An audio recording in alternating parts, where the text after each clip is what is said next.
जय पीर पिथौरा डाडा, जय सचियार माता।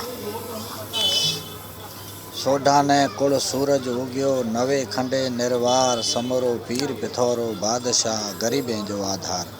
पीर पिथौरा जी नो जन्म 400 वर्ष पहला सोढ़ा कुड़ में थयो हतो।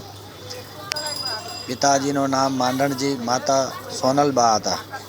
पीर पिथौरा जी नो जन्मनी वार्ता आज कहवा जाऊँ छूँ, जे मैं मारा पिताजी पासेथी सांभળી છે। दंतकथा अनुसार मांडणजी ने लग्न करे घणा वर्ष थई गया पण पुत्र प्राप्ति नहोती।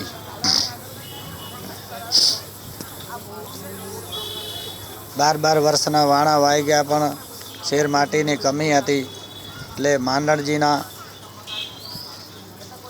માતાએ માંડણજીના પત્નીએ માંડણજીને માતાજીને કીધું કે આ રોજ ભેંસો ચરાવવા જાય છે માંડણજી, ક્યાં જાય છે, આપણે એને જોવા માટે આજે જવું છે। તો માંડણજીની માતાજી અને એના ઘરેથી બને માંડણજીની પાછળ જંગલમાં ભેંસો ચરાવવા માંડણજી ગયા હતા અને પાછળ ગઈ। રાત પડી ગઈ। માંડણજી તો મહાન પુરુષ હતા, સંત હતા। તે સંતોનો સમાગમ જ્યાં સંતોનો ભજન થતા હતા, જે સ્વર્ગલોકથી સંત લોકો આવતા હતા, ત્યાં આવીને સંતના મેળાવડામાં ભજન ગાવા બેસી ગયા। અને આ બંને બહેનો સાસુ અને વહુ બંને આવીને છુપાઈને બેસી ગયા રાતભર। સવારનો ટાઈમ થયો, પ્રસાદ વાંટવાનો ટાઈમ થયો, ત્યારે प्रसाद वाँटवामां आव्यो ने 2 माणसोनो प्रसाद वधी पड्यो। त्यारे संत मोटा महान संतोए कीधुं के जुओ कोई 2 माणसोनो प्रसाद वधे छे, कोई दिवस प्रसाद वधतो नथी, कोई छुपायेलो झाड़मां हशे। तो आजूबाजू अवाज कर्यो, नजर करी तो 2 स्त्रीओ बहार आवी। तो मांडणजीए जोई तो के संतोए कीधुं कोण छे? तो के मांडणजीए कहे के एक मारा घरेथी छे ने बीजा मारा माता छे।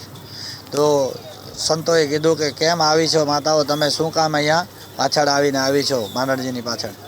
तो मांडणजीना माताए कीधुं के मांडणजी उपर मने शक गयो तो एटले हूँ पाछळ आवी, पण मने मारा दीकराना लग्न करे 12 वर्षना वाणा वाई गया, पण घरे कई શેર माटीनी कमी छे एटले आवी छे।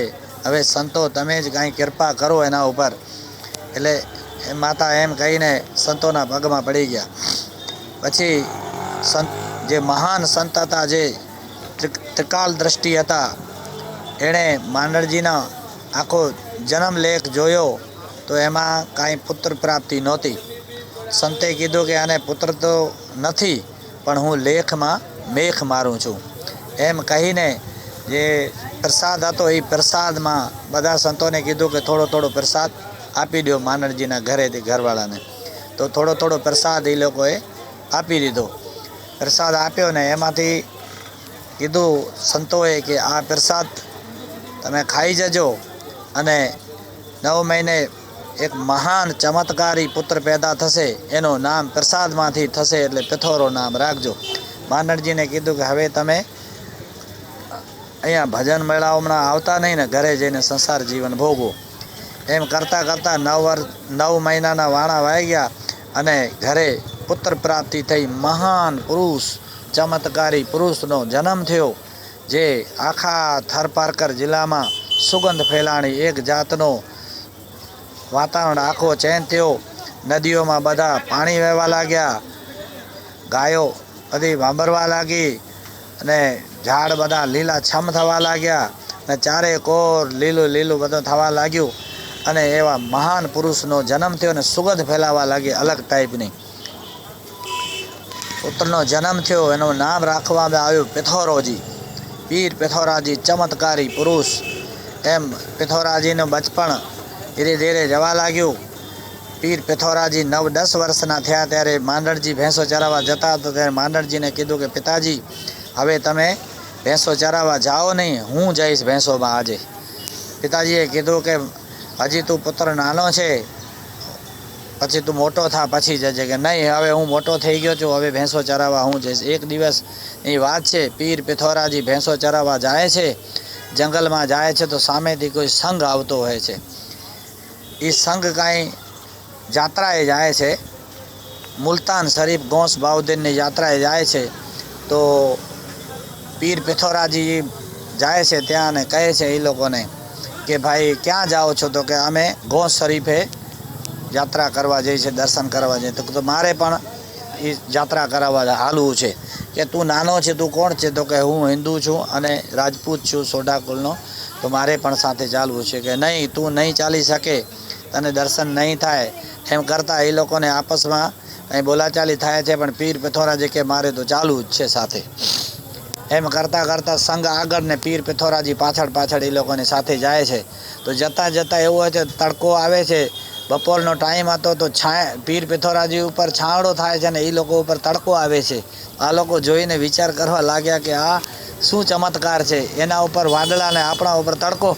તો એમાંથી બે માણસ પાછા આવે, પિથોરાજીની સાથે ચાલવા લાગ્યો, તો ત્યાંથી છાંયડો વયો ગયો. એમ કરતાં કરતાં આગળ ગયા તો રાત પડી. તો એ લોકોએ સંઘવાળાએ કીધું કે હવે પિથોરાને આ છોકરાને મૂકીને આપણે રાતો વાસો છુપાઈને વ્યા જશું, એને સૂતો મૂકીને. એ લોકોએ કીધું કે હવે આપણે અહીંયા રાતવાસો કરવો છે અને સૂઈ જશું ને સવારે આપણે દર્શને જશું. પિથોરાજી કે ભલે, જેમ તમારી મરજી. એમ કરીને ત્યાં રાતવાસો એ લોકોએ કર્યો અને થોડોક પિથોરાજીને ઊંઘ આવી ગઈ ને આ લોકો તો નીકળી ગયા ને જતાં એ લોકો ત્યાં પહોંચી ગયા ગોસ બાઉદ્દીન મુલતાન શરીફ.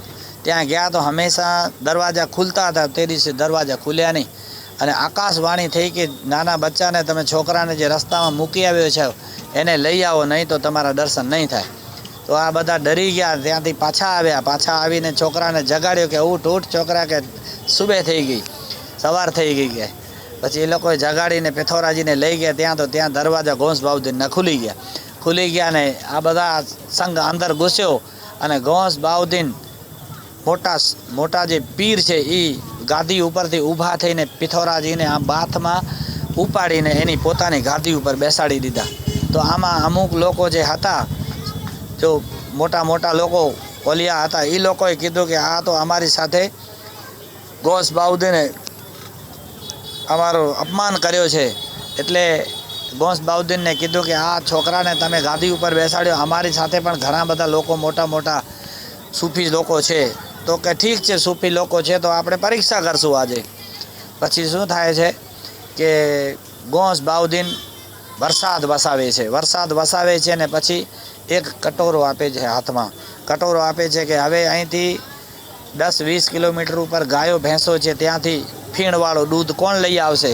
તો એમાંથી 2-3 જણા ઊભા થયા કે અમે લઈ આવશું. એક ગયો તો હવે ત્યાં કિલોમીટર ઉપર ગાય ભેંસ ડોઈને પાછો વળ્યો તો ફીણને બદલે, દૂધને બદલે પાણી બધું થઈ ગયું. એમ 2-4 જણાને મોકલ્યા પણ કોઈથી દૂધ ફીણવાળું આવ્યું નહીં. પીર પિથોરાજીને કીધું કે તું લઈ આવીશ બાલક? કે હા, કે આપકી કૃપા હોયગી તો મેં જરૂર લાઉંગા. એમ કરીને પીર પિથોરાજીને કટોરો આપ્યો હાથમાં. તો પીર પિથોરાજી તો ત્યાંથી હાથ લંબાવ્યો ને એના માતાજી સોનલબા ભેંસ ડોતા હતા. પિથોરાજીનો હાથ ઓળખી ગયા, કડો પહેરેલો હાથ હતો. પિથોરાજીને તકડી ફટાફટ ગાયને ભેંસને ડોઈ આપીને પિથોરાજી દૂધ લઈને પાછો ત્યાં મૂકી દીધો. તો કે આવો ફીણવાળું દૂધ, કે બચ્ચા कैसे लाया? इतना बारिश बरस रहा है? तो कि बारिश थोड़ा नीचे बरस रहा था, मेरा हाथ थोड़ा ऊपर से आ रहा था. એવી રીતે પીર પિથોરાજીએ ત્યાં ચમત્કાર બતાવ્યો ને પછી ગોસ બાઉદ્દીને કીધું કે જાઓ સિંધ પ્રાંતમાં આનો જઈને મોટું મંદિર બનાવજો અને હિન્દુ મુસલમાન બને જઈને એની પૂજા કરશો, બનેને તમને ફરશે. પીર પિથોરાજી બધી મનોકામના પૂરી કરશે. આવા હતા મહાન ચમત્કારી પીર પિથોરાજી. અમારા સોઢા કુળમાં મહાન સંત થઈ ગયા.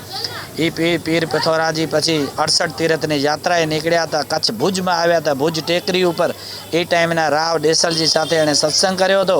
એ દેસળજીએ એ ટાઈમે એને આજે જમીન આપી હતી. એ જમીન આજે પણ એના ઇતિહાસમાં બોલે છે અને પીર પિથોરાજીને એની જગ્યા આપીને ત્યાં મંદિર મહાન બનાવ્યું છે કચ્છ ભુજમાં. જય પીર પિથોરાજી દાદા, જય સચિયા માતા.